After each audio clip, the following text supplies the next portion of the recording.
జై తెలంగాణ, జై జాగృతి. అందరికీ నమస్కారం. ఇవాళ యావత్ తెలంగాణ ప్రజలందరూ కూడా మరి మొన్న మనం అనుకున్నట్టు బూతుల వాన ఆగి, ప్రచార హోరు ఆగి, ఎన్నికల యొక్క రిజల్ట్స్ కూడా వచ్చి కొంత తెరిపినబడ్డటువంటి సందర్భాన్ని మనందరం కూడా గమనిస్తూ ఉన్నాం. మరి ఇందులో ప్రధానంగా చూసుకున్నట్టయితే అసలు ఎన్నికల్లో ప్రజలకు ఇచ్చినటువంటి ఏ ఒక్క హామీని కూడా నెరవేర్చినటువంటి కాంగ్రెస్ పార్టీ మొదటి స్థానానికి రావడం, మరి మేమే తెలంగాణ తెచ్చినాం కాబట్టి, మేమే అంతటా నంబర్ 1 ఉన్నాం కాబట్టి, ప్రజలకు మేము ఎనలేని సేవ చేసినాం, లిటరల్లీ ప్రజలు మాకు గుడి కొడుతుర్రు అని చెప్పుకునేటటువంటి బీఆర్ఎస్ పార్టీ చాలా చోట్ల 3వ స్థానానికి, కొన్ని చోట్ల 4వ స్థానానికి పడిపోవడం, అసలు తెలంగాణతో సంబంధం లేకుండా ఒక్క రూపాయి కూడా తెలంగాణ ప్రజలకు పెట్టినటువంటి భారతీయ జనతా పార్టీ మరి ఎక్కడుందో అర్థం కాకుండా చాలా కన్ఫ్యూజ్డ్ మ్యాండేట్తోని ఒక్క కరీంనగర్ కార్పొరేషన్ గెలుచుకోవడానికి అష్టకష్టాలు పడుతున్నటువంటి సందర్భం చూడడం జరుగుతూ ఉంది. మనం అంటే ఇందులో మాలాంటి న్యూ ప్లేయర్స్ అనుకోకుండానే మాట ఎందుకంటున్నా అంటే, తెలంగాణ అస్తిత్వ పరిరక్షణ కోసం 20 సంవత్సరాలుగా పనిచేస్తున్నటువంటి జాగృతి, అనేక తెలంగాణ అంశాల కోసం పనిచేస్తున్నటువంటి జాగృతి, మేము ఇప్పటికే రాజకీయ పార్టీగా మారబోతూ ఉన్నాం, ఒక కొత్త రాజకీయ శక్తి ఈ రాష్ట్రంలో రాబోతుందని ప్రకటించి ఉన్నాం. ఆ ప్రకటనతో ఉత్తేజితులైనటువంటి అనేక మంది మా కార్యకర్తలు పోటీ చేస్తామనేటటువంటి ఒత్తిడి మా మీద తేవడంతో చివరి నిమిషంలో మేము ఆల్ ఇండియా ఫార్వర్డ్ బ్లాక్ అన్న వాళ్ళతో కలిసి మరి ఎన్నికల్లో పోటీ చేయడం జరిగింది. సో కోఆర్డినేషన్ కానీ ఏది కానీ, లేకపోతే క్యాండిడేట్స్ ఐడెంటిఫికేషన్ కావచ్చు, వారికి అసలు మా తరఫు నుండి సహకారం కావచ్చు, ఏ రకంగా కూడా లేకుండానే ప్రజలు దాదాపుగా 40+ ప్లేసెస్లో జాగృతి ఆల్ ఇండియా ఫార్వర్డ్ బ్లాక్ వారిని గెలిపించినందుకు ముందుగా ప్రజలకు ధన్యవాదాలు తెలియజేస్తాము. 33 అఫీషియల్గా మనకు నంబర్ కనబడుతుంది. చాలా దగ్గరగా టెక్నికల్గా ఏం జరిగిందంటే, ఇండిపెండెంట్స్ అని చెప్పి బీఫామ్ నింపినటువంటి వాళ్ళు మళ్ళీ మనం తర్వాత బీఫామ్ ఇవ్వచ్చు అనుకుంటే అట్లా కుదరక చాలామంది గెలిచి ఉన్నారు. ఆ ఇండిపెండెంట్స్ అందరు కూడా జాగృతితోని ఆల్ ఇండియా ఫార్వర్డ్ బ్లాక్తో ఉన్నటువంటి వాళ్ళు అందరినీ కూడా లెక్కేసుకుంటే మనకు 40+ వచ్చినారు. అదేవిధంగా ఒక మున్సిపాలిటీ, వడ్డేపల్లి మున్సిపాలిటీలో క్లియర్ మ్యాండేట్ వచ్చినా కూడా వెంటనే కాంగ్రెస్ పార్టీ, అదేవిధంగా అనేక ఇతర పార్టీలు కలిసి ప్రలోభాలకు గురి చేయడం, మరి ఆ రిజల్ట్ రేపు ఎట్లా అవుతుందో తెలియదు, ఆ చైర్మన్ ఏ పార్టీ అన్నట్టు ఎట్లా వస్తుందో కూడా తెలియదు, కాబట్టి దాని గురించి నేను మాట్లాడట్లేదు. ఇంకొక చోట మా వాళ్ళు కీలకంగా ఒకటే సీటు గెలిచారు కాబట్టి అక్కడ వైస్ చైర్మన్ కూడా ఆఫర్ చేస్తూ ఉన్నారు. దాని మీద అక్కడ లోకల్ వాళ్ళని ఆలోచించుకోమని చెప్పినాం. ఎందుకంటే 2-3 పార్టీలు ఆఫర్ చేస్తున్నాయి, వాళ్ళకు ఎవరితో వెళ్ళాలో లోకల్ వాళ్ళే డిసైడ్ చేసుకోవాలని చెప్పడం జరిగింది. సో అల్టిమేట్గా ఒక అబ్జర్వర్గా, ఒక తెలంగాణ ఆడబిడ్డగా ఈ ఎన్నికల వాతావరణం అంతా చూస్తే కూడా ఒక రకంగా బాధాకరంగా ఉంది. ఎందుకంటే ముఖ్యమంత్రి గారు పోయినసారి ఎన్నికలలోనే నేను చెప్పడం జరిగింది, మీరు కంప్లీట్గా చట్టాలను ఉల్లంఘించి ఎలక్షన్ కమిషన్ యొక్క అన్ని రకాలైనటువంటి పరిమితుల్ని అధిగమించి మీరు పంచాయతీలలో ఎన్నికలైనప్పుడేమో ప్రభుత్వ ఖర్చుతోని మున్సిపాలిటీలలో ప్రచారం చేస్తున్నారు, మున్సిపాలిటీలలో ఎన్నికలైనప్పుడేమో ప్రభుత్వ ఖర్చుతోని మీరు గ్రామాలలో ప్రచారం చేస్తున్నారు. ఏ రకంగా చూసినా మీరు అన్ని రకాలుగా రాజ్యాంగబద్ధమైనటువంటి చట్టాలన్నింటినీ అతిక్రమిస్తూ ఉన్నారు. దానికి ఎలక్షన్ కమిషన్ ఏమనట్లేదు, దానికి ప్రధాన ప్రతిపక్షం ఏమంటలేదు. అవి ఒక పక్కన పెడితే అసలు పట్టణాలలో కాంగ్రెస్ పార్టీ చేసిన అభివృద్ధి ఏంది అనే ప్రశ్న కూడా వేయడం లేదు. పైగా మున్సిపల్ శాఖ మంత్రిగా కేటీఆర్ గారే ఉన్నారు. అంతకుముందు నేను మున్సిపల్ శాఖ మంత్రిగా మొత్తం అన్ని మున్సిపాలిటీలని తీర్చిదిద్దినా అని చెప్పినటువంటి కేటీఆర్ గారు మరి అలా 16 స్థానాలు వచ్చినా 17 స్థానాలు రాగానే మాకు ఈ మాత్రం వచ్చుడే ఎక్కువ, ఆనాడైతే కాంగ్రెస్కి అది కూడా రాకుండా చేసినాం మేము అని చెప్పి ఆయన చెప్తా ఉన్నారు. అంటే ఒక విచిత్రమైన స్థితి ఈ రాష్ట్రంలో నెలకొన్నది. డెఫినెట్గా ఈ రాష్ట్రంలో ప్రజలు మాలాగా కొత్తగా ఒక మంచి ఎజెండాతో వచ్చే వాళ్ళకు స్వాగతిస్తారనేటటువంటి విషయాన్ని నిన్నటి ఎన్నికల ఫలితాలు రుజువు చేసినాయని చెప్పి నేను బలంగా నమ్ముతా ఉన్నా. At the same time Congress party గౌరవ ముఖ్యమంత్రి గారు నిన్న మాట్లాడుకుంటూ నేనే రాజు నేనే మంత్రి అనేటటువంటి మాట మాట్లాడినారు. అంతేకాకుండా నేను 10.5 సంవత్సరాలు నేనే ముఖ్యమంత్రిగా ఉంటా, నాకు ఒక 6 నెలలు బోనస్ వస్తుంది అంటున్నాను. 6 నెలలు మీకు బోనస్ వచ్చడమో కానీ రైతులు బోనస్ రాక ఏడుస్తున్నారు అక్కడ. ఆ ముచ్చట మాట్లాడండి ముఖ్యమంత్రి గారు మీరు. ఇంకో పక్కనేమో రాజగోపాల్ రెడ్డి గారు మంత్రి పదవి ఇస్తావా లేకపోతే ముఖ్యమంత్రి పదవి గుంజుకోవా అని ఆయన సవాల్ చేస్తుండు, బస్తీ మీద సవాలని. ముందు ఆ పనులు చూసుకోండి మీరు. ఈ రెండిటికన్నా ముఖ్యమైనది ఏంటంటే మీరు ప్రజలకు ఇచ్చినటువంటి వాగ్దానాన్ని దయచేసి దృష్టి పెట్టండి. బీఆర్ఎస్ పార్టీ అట్టర్గా ఫెయిల్ అయింది కాంగ్రెస్ పార్టీ యొక్క తప్పుల్ని ఎక్స్పోజ్ చేయడంలో. అందుకే కాంగ్రెస్ పార్టీకి ఈ మున్సిపాలిటీస్లో బెటర్ రిజల్ట్ వచ్చిందని నేను అనుకుంటా ఉన్నా. లేకపోతే ప్రజలు మాత్రం ఆల్టర్నేట్ లేక వేసిరు తప్పితే ఉండి కాదు. ఇక సరే, మనం రాజకీయ శక్తిగా వస్తామనగానే బీఆర్ఎస్ పార్టీ నుండి అనేక మంది సోషల్ మీడియాలో కావచ్చు, ఇంకో చోట కావచ్చు, రకరకాలుగా ట్రోలింగ్ చేస్తూ ఉన్నారు. వాళ్ళందరికీ నేను ఒకటే మాట చెప్తా ఉన్నా, ఎట్ సిర్ఫ్ ట్రేలర్ है, पिक्चर बाकी है. సో సో సో ఇప్పుడే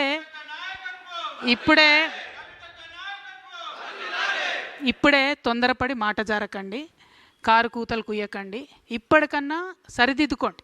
ఉద్యమకారులను పట్టించుకోలేదు. వాళ్ళ పక్షాన్ని నేను మాట్లాడితే ఎటువంటి తట్టు నా మీద మాట్లాడుతూ ఉన్నారు. మీరు పట్టించుకోకపోగా కాంగ్రెస్ ఇస్తానన్న వాగ్దానాలు నెరవేర్చడం కోసం నేను మాట్లాడితే ఉల్టా నా మీద మాట్లాడితే ఏమవుతుందంటే గిట్లనే అవుతుంది రిజల్ట్. కాబట్టి సరి చేసుకోండి, మీ పద్ధతులు సరి చేసుకోండి, ఆరోగ్యన్స్ తగ్గించుకోండి, ప్రజల మధ్యలో ఉండే ప్రయత్నం చేయండి. At the same time Congress పార్టీని కూడా మేము డిమాండ్ చేస్తూ ఉన్నాం, ఏవైతే హామీలు మీరు ఇచ్చారో అవి నెరవేర్చడానికి మీకు ఒక అసెంబ్లీ వస్తూ ఉంది. ఇప్పుడు అసెంబ్లీ పెడతా ఉన్నారు బడ్జెట్ సెషన్, అందులో అన్నీ కూడా మీరు హామీలు నెరవేర్చాలని చెప్పి నేను కోరుతా ఉన్నాను. ఇంకొక విచిత్రమైన పరిస్థితిని మనం గమనించాం. ఇక్కడ ఒక్కొక్క మున్సిపాలిటీలో ఒక్కొక్క రకమైన పొత్తు, కానీ మేజర్ మున్సిపాలిటీల్లో మాత్రం నార్త్ మొత్తంలో కూడా బీజేపీ బీఆర్ఎస్ అన్నట్టుగా కనబడుతూ వచ్చింది. సౌత్ మొత్తం కాంగ్రెస్ ఎక్కువ కనబడ్డది. నేను ఇదివరకు కూడా చెప్తూ వచ్చిన నా పొలిటికల్ అబ్జర్వేషన్ ప్రకారం బీజేపీ బీఆర్ఎస్ పొత్తుకు ఇది తొలి మెట్టుగా నేను భావిస్తూ ఉన్నా. మరి ఇక్కడ నుంచి ఎట్లయితుంది ఏంది అన్నది అబ్జర్వ్ చేస్తూ ఉండాలి, కానీ తొలి మెట్టుగా నేను భావిస్తూ ఉన్నా. ఇంకొక మాట కూడా నేను చెప్తా ఉన్నా, నిన్న కేటీఆర్ గారు మాట్లాడుతూ సిపిఐ పార్టీ కార్మికుల హక్కుల కోసం బాగా పనిచేసింది కాబట్టి కొత్తగూడెంలో నేను ఓపెన్ ఆఫర్ ఇస్తున్నా అని చెప్పారు.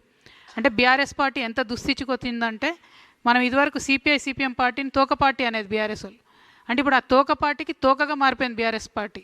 వాళ్ళు అడగనే లేదు, వీళ్ళే ఓపెన్ ఆఫర్ ఇచ్చి మేమే ఇస్తాం పొత్తు అని చెప్తారు. కానీ ఇక్కడ నాకున్న అభ్యంతరం ఏంటంటే, సిపిఐ పార్టీకి సంబంధించి ఏఐటియుసి వాళ్ళు సింగరేణిలో అన్ని హక్కులను కూడా పొడగొట్టిరు. కార్మికులకు ఉన్నాయి, ఒకటి కాదు రెండు కాదు, లెక్క పెడితే ఒక 20 హక్కులు కార్మికులకు ఉన్నాయి, పోగొట్టిరు వాళ్ళు. మొన్న నైని కుంభకోణం జరిగితే వాళ్ళు ఒక్క మాట కూడా మాట్లాడలేదు. వాళ్ళతో వీళ్ళు పొత్తు పెట్టుకుంటా అంటారు. ఇంకొక మాట, ఇదే సిపిఐ సాంబశివరావు గారు అసెంబ్లీలో నిలబడి కాళేశ్వరం విషయంలో కేసీఆర్ గారిని బీఆర్ఎస్ పార్టీని ఎన్ని మాటలు అన్నారో కేటీఆర్ గారు ఒకసారి చూడాలి. చూసినాక కూడా పొత్తు ఓపెన్ ఆఫర్ అంటే మరి ఆయన చేసిన ఆరోపణలన్నిటికీ బీఆర్ఎస్ పార్టీ ఒప్పుకున్నట్టు అవుతుంది. ఒకవేళ లోకల్గా ఎక్కడన్నా వాళ్ళది వాళ్ళు సరి చేసుకోవడం వేరు, కానీ బీఆర్ఎస్ యాజ్ ఎ పాలసీ సిపిఐతో మేము పొత్తు పెట్టుకుంటున్నాం, అది కూడా కార్మికుల హక్కుల కోసం అంటే మాత్రం ఇది నయవంచన. ఎందుకంటే సిపిఐ పార్టీ కంప్లీట్గా కాంగ్రెస్తోని మిలాఖత్ అయి ఉన్నది. ఈ 2 ఏళ్ళుగా వాళ్ళతో ఉన్నారు. మెడికల్ బోర్డు ఒక్కరోజు కూడా పెట్టలేదు సింగరేణిలో. సిపిఐ మాట్లాడదు, బీఆర్ఎస్ మాట్లాడదు. మళ్ళీ మాట్లాడితే జాగృతి మాట్లాడాలి, లేకపోతే హెచ్ఎంఎస్ రియాజ్ అన్న మాట్లాడాలి. అంటే కార్మికుల హక్కులు వాళ్ళకి అవసరం ఉన్నప్పుడు మాట్లాడరు, కానీ మీకు పొత్తులు వచ్చినప్పుడు ఒక కవరింగ్ లెక్క, ఒక షీల్డ్ లెక్క మాత్రం కార్మికుల హక్కులు అని మాట్లాడుకుంటే కార్మికులు నమ్మరు. సింగరేణిలో కూడా ఎన్నికలు వస్తున్నాయి, దాంట్లో కూడా జాగృతి హెచ్ఎంఎస్ పొత్తు ఉంటుంది.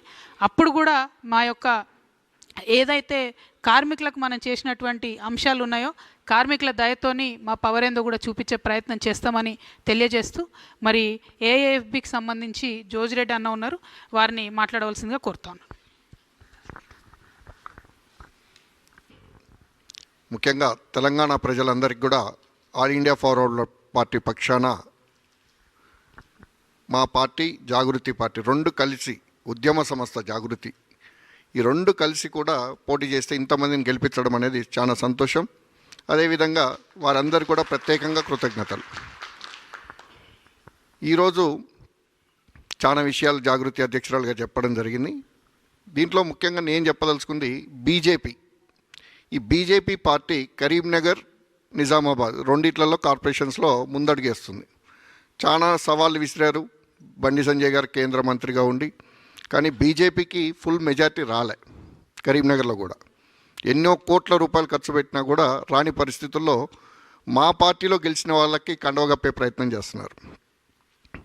అంటే ఇన్ని రోజులు బీఆర్ఎస్ వాళ్ళని కాంగ్రెస్ వాళ్ళు తీసుకున్నారని, మీది పార్టీలే కాదని, విఘ్నత లేదని అన్ని రకాలుగా మాట్లాడిన బండి సంజయ్ గారు ఇవాళ రాత్రిపూట వాళ్ళ దగ్గరికి పోయి బెదిరించి నయా భయాన్ అన్ని ఒప్పందాలు చేసుకొని ఒకరికి కండువ కప్పడం జరిగింది బెదిరించి. అంటే రాజకీయ విలువలు ఎక్కడున్నాయనేది మనం గమనించాల్సిన అవసరం. బీజేపీ పార్టీ అనేది లేదనేది నా ఉద్దేశం. ఈరోజు మోడీ, అమిత్ షా పార్టీ మాత్రమే ఉంది. బీజేపీకి కొన్ని సిద్ధాంతాలు ఉన్నాయి, అవన్నీ విస్మరించి ఇవాళ రాజకీయంగా వాళ్ళు పూర్తిగా ఫాల్ డౌన్ అయిపోయినారు. ఇవాళ బండి సంజయ్ గారు చేసింది ఒక్కటి కూడా గెలవలే. హుజరాబాద్, జమ్మికుంట, హుస్నాబాద్, సిరిసిల్ల, వెమ్లవాడ ఆయన పరిధిలో ఉన్న దాంట్లో ఒక్క మున్సిపాలిటీ కూడా గెలవలేని పరిస్థితుల్లో 30 వచ్చినాయని చెప్పేసి మిగతా పార్టీలను తీసుకొని గెలవాలని ప్రయత్నం చేస్తున్నారు. ఇంకా కొంతమంది కొన్ని అనుమానాలు. జాగృతి అండ్ ఆల్ ఇండియా ఫార్వర్డ్ బ్లాక్ రెండు కలిసే పనిచేస్తున్నాయి, చేయబోతున్నాయి. అంతేకాదు ఈరోజు చాలామంది మీడియా వాళ్ళు కొద్దిగా కన్ఫ్యూజన్ క్రియేట్ చేశారు ఒక ఇష్యూలో, అది వడ్డపల్లిలో జరిగిన విషయం కూడా క్లారిటీ ఇవ్వదలుచుకున్నా. నిన్న కూడా నేను క్లారిటీ ఇచ్చాను, ఇప్పుడు కూడా ఇస్తున్నాను. జాగృతి అనే ఉద్యమకారుల సంస్థతోటి ఆల్ ఇండియా ఫార్వర్డ్ బ్లాక్ కలిసి పనిచేస్తుంది. అందులో భాగంగా ఏది గెలిచినా ఇద్దరం గెలిచినట్టే, రెండు కూడా కలిపి గెలిచినట్టే తప్ప ఇంకొకటి కాదు. ఆల్ ఇండియా ఫార్వర్డ్ బ్లాక్ పార్టీ అంటే చాలామంది నిన్న బండి సంజయ్ గారు ఒక స్టేట్మెంట్ ఇస్తున్నారు. ఆయన ఒక కేంద్ర మంత్రి, ఇండిపెండెంట్స్ అంట వాళ్ళు. ఆయన పుట్టకముందు, బీజేపీ అనే పార్టీ పుట్టకముందు 1939లో నేతాజీ సుభాష్ చంద్రబోస్ స్థాపించిన పార్టీ అది తెలుసుకోవాలి ఫస్ట్. ఇండిపెండెంట్ కాబట్టి మేము తీసుకున్నామని ఆన్సర్ ఇస్తున్నాడు ఆయన. ఒక రాజకీయ పార్టీయా లేకపోతే కాదనేది కూడా ఆయనకు తెలియనప్పుడు మేమేం చేసే పరిస్థితి లేదు. సో ఆయనది విఘ్నతగా వదిలేస్తున్నా. ఈరోజు చేతగాని బీజేపీ పార్టీ ఖచ్చితంగా చెప్పాలంటే కరీంనగర్లో కూడా ఓడిపోయినట్టే. ఆ 30 కోట్లు ఏదైతే ఖర్చు పెట్టిండో ఓన్లీ కరీంనగర్ కార్పొరేషన్ మీద, మేము కనుక తెలంగాణలో ఖర్చు పెట్టినట్టయితే ఇంకో 100-150 గెలిచేవాళ్ళం. మేము రూపాయి ఇవ్వకుండా, డబ్బులతో వ్యవహారం కాదు, సుభాషిజం అనేది తీసుకెళ్ళండి, మీరు నచ్చితేనే రండి పార్టీలోకి అని చెప్పేసి మేము ఆ పద్ధతిలోనే ఇచ్చినాం తప్ప డబ్బులతోటో ఇంకోటితో చేయదలుచుకోలే. ఎందుకంటే ఇప్పుడు డబ్బులు పెట్టి చేసే రాజకీయాలు మా సిద్ధాంతానికి విరుద్ధం. అదేవిధంగా జాగృతి కానీ ఇటు ఆల్ ఇండియా ఫార్వర్డ్ బ్లాక్ పార్టీ కానీ ఖచ్చితమైన నిర్ణయం తీసుకొని సుభాషిజంని ముందటికి తీసుకురావాలా, ప్రజలకు స్వేచ్ఛ కల్పించాలనే ఉద్దేశంతో తీసుకురావడం జరిగింది. కలిసి పోటీ చేసినాం, కలిసే ఉన్నాం. మీడియా వాళ్ళు దయచేసి ఒక్కటి ఇష్యూడ్ పట్టుకొని కన్ఫ్యూజ్ చేయాల్సిన అవసరం లేదు. ప్రజలందరూ కూడా ఒకటే విన్నపం, జాగృతి ఉద్యమకారుల సంస్థ, ఉద్యమకారులుగా పనిచేసిన వాళ్ళు, నష్టపోయిన వాళ్ళకి మా సపోర్టు 100% మేము సపోర్ట్ ఇచ్చినాం, మా బీఫామ్ ఇచ్చినాం, మేము ఇద్దరం కలిసి గెలిపించుకున్నాం. Thank you. ఇక్కడ ఒక మాట, ఒక సెకండ్, 2 మినిట్ మే ఖతం అయ్యేది. ఇక్కడ ఒక మాట, ఏ పార్టీలో ఎవరు అభ్యర్థులుగా ఉన్నా ఏం చేసినా ఈ మొత్తం ఎలక్షన్ ద్వారా నాకు అనిపించింది మాత్రం ఒకటే, గెలిచినటువంటి అభ్యర్థులు మాత్రం రేపటి తెలంగాణకు నాయకత్వం వహించేవాళ్ళు, పట్టణాలలో వారి యొక్క పట్టణాల అభివృద్ధికి తోడ్పడేవాళ్ళు. కాబట్టి దయచేసి గెలిచిన తర్వాత పట్టించుకోండి, గల్లీలను మొరిలను పట్టించుకోండి, లైట్లను పట్టించుకోండి, ఏమైనా ఇబ్బందులు ఉంటే చూసుకోండి. ఆ పార్టీల మాయల పడి మీరు ప్రజాసేవ మరొకండి. ఎందుకంటే నేను ఎలక్షన్ ముందు కూడా అప్పీల్ చేయడం జరిగింది, యువ మిత్రులు మీరు ఎక్స్పెరిమెంట్ చేయదలుచుకుంటే మున్సిపాలిటీస్ కానీ రేపు రాబోయే జెడ్పీటీసీ ఎంపీటీసీలు కానీ మంచి ఎంట్రీ. మీకు పాలిటిక్స్ అంటే ఏంది, ఒక ఫామ్ నింపడం దగ్గర నుంచి మొదలు పెడితే పోటీ చేస్తే ఎవరు ఎన్ని రకాలుగా ఇబ్బంది పెడతారు, ఎవరు ఎన్ని రకాలుగా డిమాండ్స్ ముందట పెడతారు అనే విషయం తెలిస్తేనే పాలిటిక్స్లో రాటు తేలొచ్చు. కాబట్టి ఆ ప్రయత్నం చేయవలసిందిగా మళ్ళొకసారి నేను యువమిత్రులు కోరుతా ఉన్నాను. ఎట్ ద సేమ్ టైం మా కోల్బెల్ట్ ఏరియాలో మంచి రిజల్ట్ రావడానికి కృషి చేసినటువంటి హెచ్ఎంఎస్ రియాజ్ అన్న గారిని మాట్లాడవలసింది కోరుతాం. అందరికీ నమస్కారం.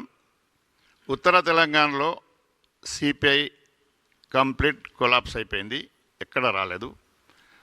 బీజేపీ గల్లీ ఎన్నికల్లో ఢిల్లీ లీడర్లు వచ్చిన గోదావరి ఖనికి ఎవరు, బండి సంజయ్ గారు, కోల్ మినిస్టర్ కిషన్ రెడ్డి గారు ఒకే ఒక సీట్ గెలిచిండ్రు. జాగృతి, ఫార్వర్డ్ బ్లాక్, హెచ్ఎంఎస్ ముగ్గురం కలిసి 34 పోటీ చేసినాం, 6 గెలిచినాం. 8లో 2, 3, 5 తోటి ఓడిపోయినాం. బీఆర్ఎస్ అంత పెద్ద పెద్ద డైలాగ్ కొట్టి వచ్చింది. 60 నిలబడ్డరు, కేవలం 13 గెలిచిండ్రు. అయితే కోల్బెల్ట్లో వాళ్ళకు మంచిర్యాలలో కూడా కోల్బెట్లో జాగృతి ఫార్వర్డ్ బ్లాక్ హెచ్ఎంఎస్ కలిసి గెలిచినాం. ఇక ఏటీసీ వాళ్ళ పరిస్థితి ఏముందంటే ఒక ఏరియాలో ఒకరితోటి సంసారం, ఒక ఏరియాలో ఒకరితోటి సంసారం. బెల్లంపల్లి ఏరియా బీఆర్ఎస్ వాళ్ళతో సంసారం, మళ్ళీ కొత్తగూడెంలో కాంగ్రెస్ వాళ్ళతో సంసారం. ఇక్కడ వచ్చి ప్రైవేట్ వాళ్ళతోటి పొంతన లేని స్టేట్మెంట్లు ఇచ్చిండ్రు. వాళ్ళు అడ్రస్ లేకుండా గల్లంతైనరు. రాబోయే రోజుల్లో కోల్బెట్లో, గతంలో కూడా కోల్బెట్లో కార్మికుల కొరకు పనిచేసే వాళ్ళ పక్షాన కార్మికులు ఉంటారు. కవిత గారు చేసిన కృషి మా కార్మికులు అందరికీ తెలుసు. ఎందుకంటే ఒకటి దాని మీద అవుట్ సోర్సింగ్ పెరిగిపోయింది. జెన్కో ట్రాన్స్కోలో 34,000 మందిని కాంట్రాక్ట్ లేబర్ని పర్మనెంట్ చేసారు. అది కార్మికులు చూస్తున్నారు. అక్కడ 40,000 మంది పర్మనెంట్ వాళ్ళు ఉన్నారు, 30,000 మంది కాంట్రాక్ట్ కార్మికులు, 150,000 మంది పనిచేయాలి. నాశనం చేసిండ్రు. ఒక బాయి రాలే, ఒక బొగ్గు బాయి రాలే, ఒక అపాయింట్మెంట్ రాలే. 60,000 మంది ఉన్న కార్మికులు వాళ్ళు గెలిచినప్పుడు 60,000 ఉంటే 40,000 అయినరు.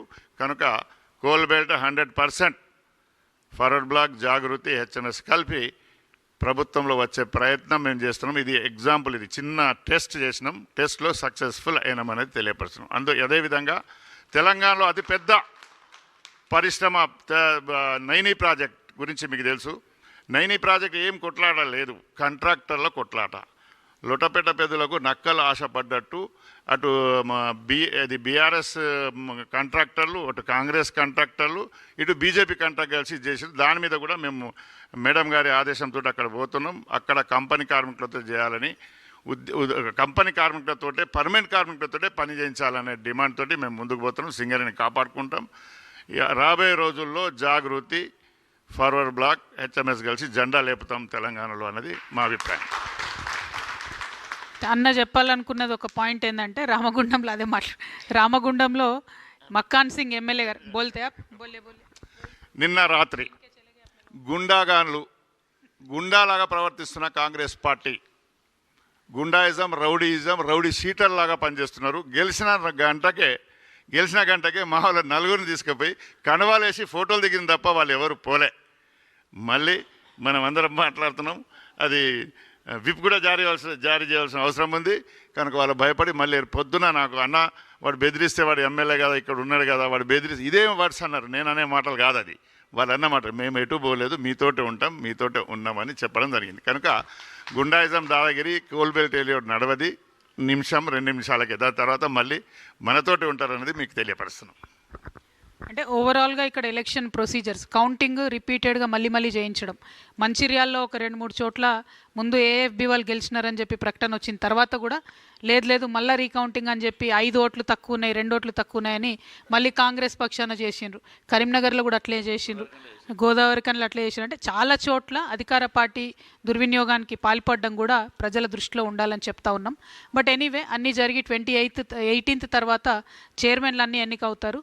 అల్టిమేట్గా నేను మళ్ళీ కోరేది ఒకటే, గెలిచింది ప్రజలే, గెలిపించుకున్నటువంటి అభ్యర్థుల్ని పని చేయించుకోవాల్సింది కూడా దయచేసి ప్రజలే అని తెలియజేస్తూ ఈ మంచి అవకాశాన్ని ఇచ్చినటువంటి ప్రజలకు మళ్ళీ ఒకసారి ధన్యవాదాలు, మీడియా మిత్రులకు ధన్యవాదాలు. జై తెలంగాణ, జై జాగృతి.